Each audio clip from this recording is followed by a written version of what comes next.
ಶ್ರೀಗಂಧದ ಎಣ್ಣೆಯಿಂದ ಪ್ರತಿದಿನ ಮುಖವನ್ನು ಮಸಾಜ್ ಮಾಡಿ ಬೆಚ್ಚಗಿನ ನೀರಿನಲ್ಲಿ ತೊಳೆಯುವುದರಿಂದ ನಿಮ್ಮ ಮುಖ ಕಾಂತಿಯುಕ್ತವಾಗುತ್ತದೆ.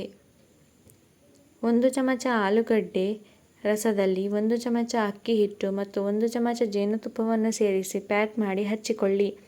ನಿಮ್ಮ ಮುಖದ ಕಲೆಗಳು, ಸುಕ್ಕು, ನೆರಿಗೆಗಳು ಕೆಲವೇ ದಿನಗಳಲ್ಲಿ ಮಾಯವಾಗುತ್ತದೆ. ವಾರದಲ್ಲಿ 1 ಸಲ ತೆಂಗಿನೆಣ್ಣೆಯಲ್ಲಿ ಈರುಳ್ಳಿ ರಸವನ್ನು ಸೇರಿಸಿ ಕೂದಲಿನ ಬುಡಕ್ಕೆ ಹಚ್ಚುವುದರಿಂದ ಹೊಸ ಕೂದಲು ಹುಟ್ಟುತ್ತದೆ. ಕೊತ್ತಂಬರಿ ಬೀಜದ ನೀರನ್ನು ನಿಯಮಿತವಾಗಿ ಕುಡಿಯುವುದರಿಂದ ತೂಕ ನಷ್ಟಕ್ಕೆ ಸಹಾಯ ಮಾಡುತ್ತದೆ.